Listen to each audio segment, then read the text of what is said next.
there's a missed opportunity right now in this emerging area we call social commerce that is linking your e-commerce with this still rapidly growing area of social media. So Facebook and Instagram too, in particular, where people are reading material, they're clicking on an ad. How do you best bridge for that experience going to your site?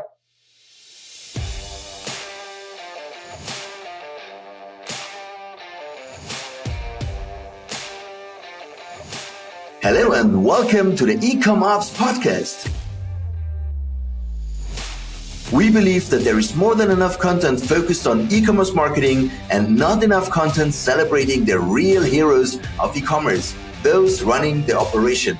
Each week, we find and interview an e-commerce operations expert to share the secrets behind how some of this industry's most exciting businesses are run.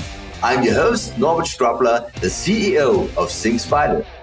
Hello and welcome to the eCommerce podcast. My name is Norbert and today I'm talking to Bob from Famous. Bob, how are you? Welcome to the show.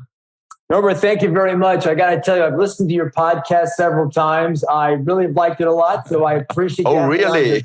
I have. First time saying this. Thank you very much. Oh. That's just kidding. People are missing an opportunity. Thank you so much.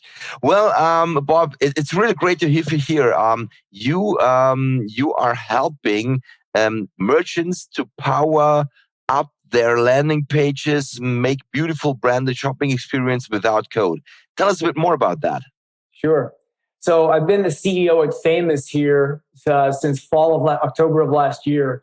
And what we saw, Norbert, was that people were building out their e-commerce experiences, focusing on the back end quite a bit. You know, get the logistics, get the payments, the dropship, et cetera, and just barely getting into the storefront. Our first partner is Shopify, and Shopify provides a reasonable storefront, but they all look alike. So if you've got a product or a set of products you really want to see pop and create engaging experiences with your merchants, and we call these landing pages on steroids, I suppose. We provide. I love that. I really love that. I love that. Yeah, it's easy to use. It really takes your some key products and gets more engagement. And more engagement means more sales conversions. That's what we're all about. That's awesome. And how do you do this? Is it doing your team for the customers, or is it drag and drop that users can use, or how does it work? It's a software application that right now it's what users use. We sell to designers, but more often we sell to actual Shopify merchants. We have a terrific onboarding capability where merchants just pick it up themselves. And we it's democratizing great design.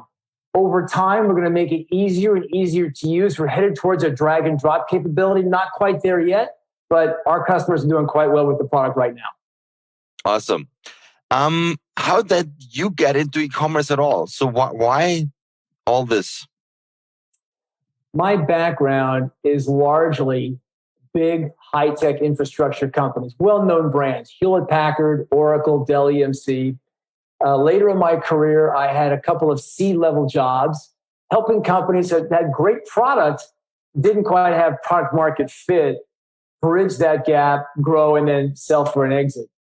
I saw that here at Famous, a terrific product where we create really cool videos and animations that the company wasn't getting quite the traction it needed. Saw the opportunity in e-commerce. One of our strengths is mobile. Almost 80% of e-commerce is mobile. So I saw this rich mobile experience we could take to a great market. E-commerce is growing very rapidly. It seemed like a great fit. Yeah, perfect. Now, what I've seen on your website is you have two pricing plans, Pro and Pro Unlimited, annual and monthly paid, so users can decide. How did you do research about pricing? How did you decide to go with those two plans, and why the price you have? I wish I could tell you there was a whole team of PhDs doing deep analysis, but that would not be the truth. We originated in the web development space. Yeah. When we left that, we moved to e-commerce, and the e-commerce commanded a higher price point than web development because money is exchanging hands. So we took a look at the trends there's no identical product, but similar products in the e-commerce space, and that really gave us the guardrails. Okay, looking at the competitors, choosing the price, that's it. Perfect. Yeah, well, this is the competition-based pricing strategies really often taken. So nothing wrong in there, and very interesting to see about that. How several companies do their pricing strategy. Well, on your website, your company says about its culture. We are a small team of doers and achievers, a team of passionate engineers, designers, and visionaries creating an amazing tool. We are open, honest, and give everything to help build a better tool. We hope to make your life easier. Our culture is inclusive, friendly, and empowering, and we all enjoy what we do very much. That's pretty amazing work, actually, what you're saying here. How do you go about fostering this kind of culture? And are there any secrets to maintain that? I worked for a very good CEO about 6 or 7 years ago for a company we actually sold to Hewlett Packard. And he taught me a lot.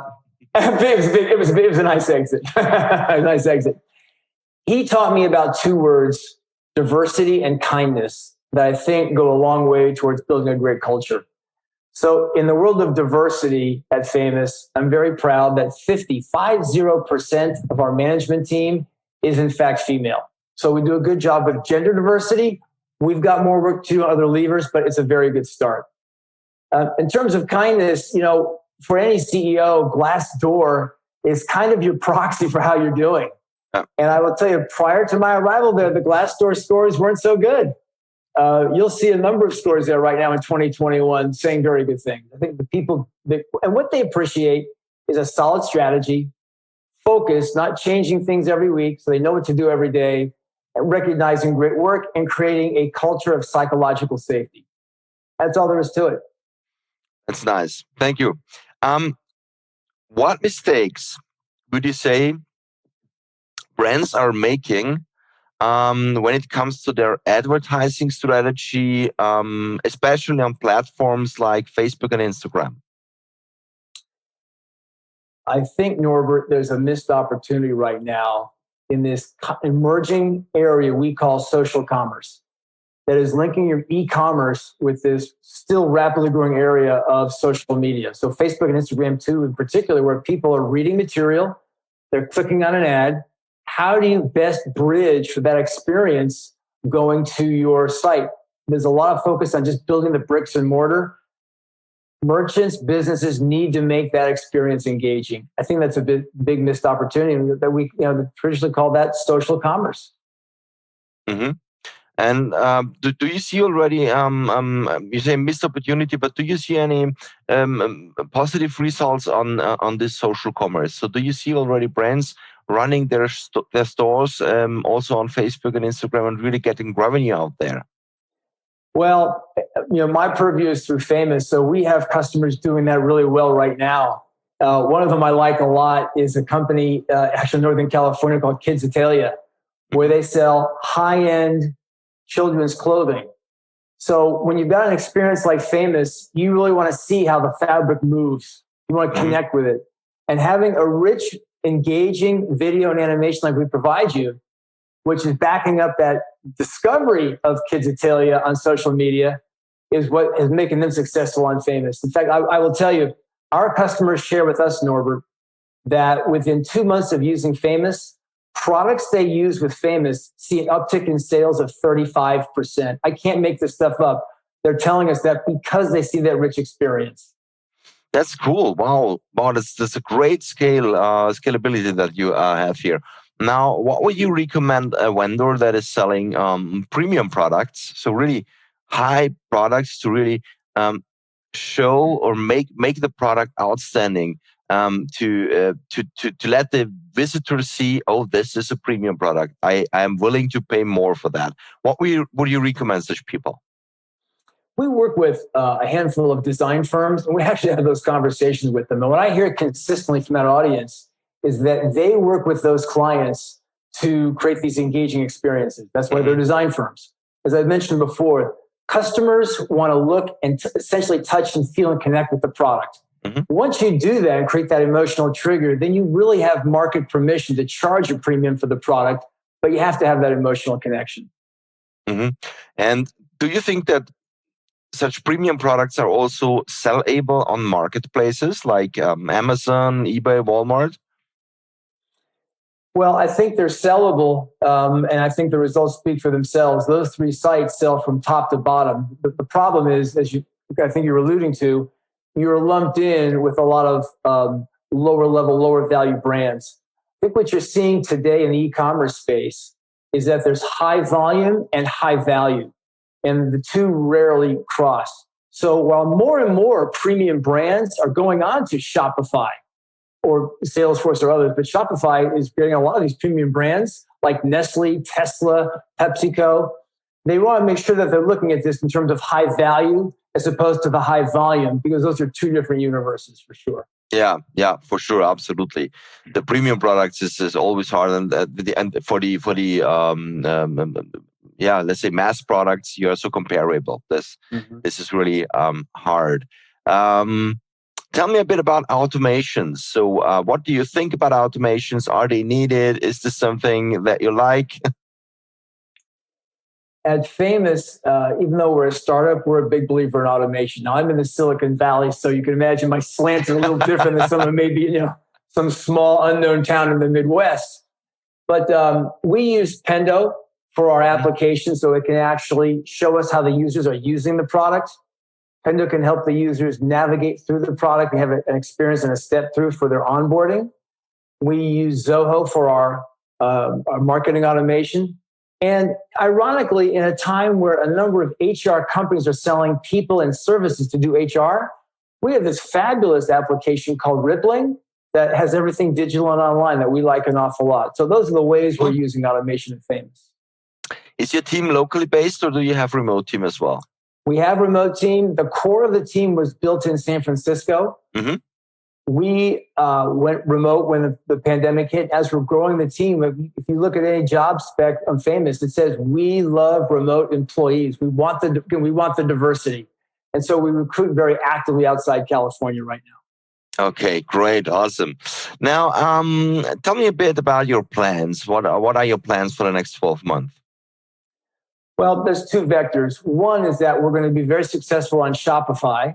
And then we want to airlift that experience to other well-known e-commerce platforms. Could be Salesforce, could be BigCommerce, could be Adobe. We'll figure that out.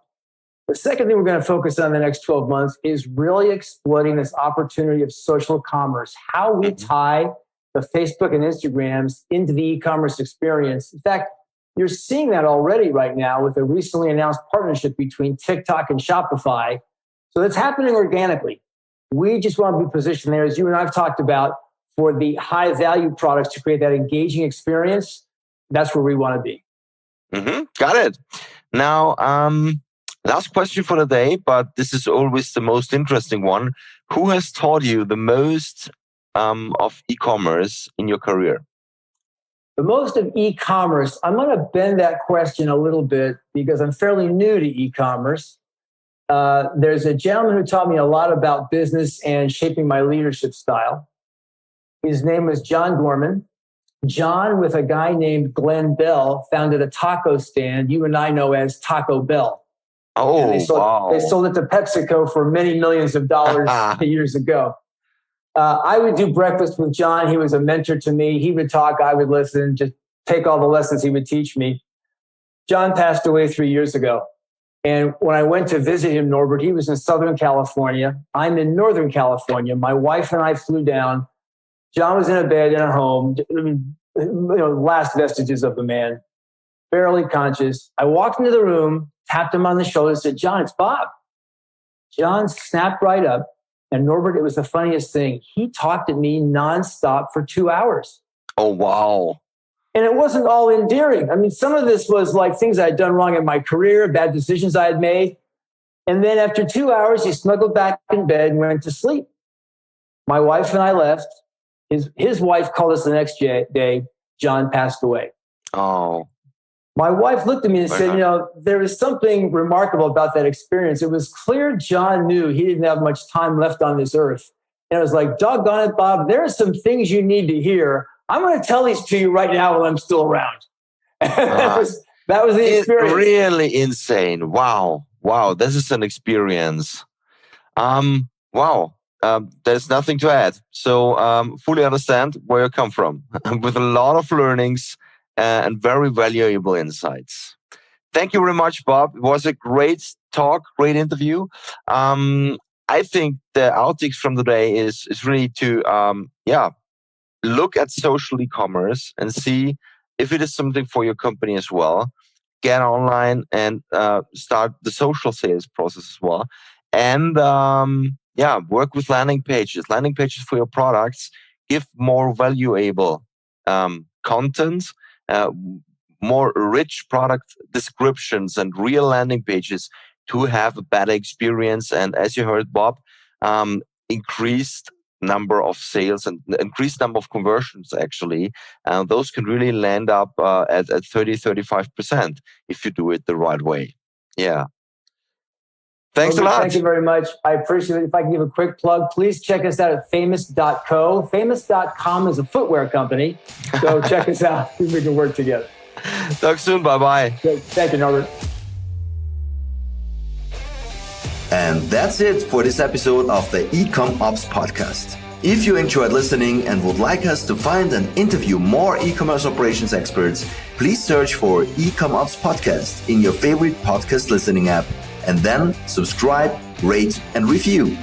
Until next time.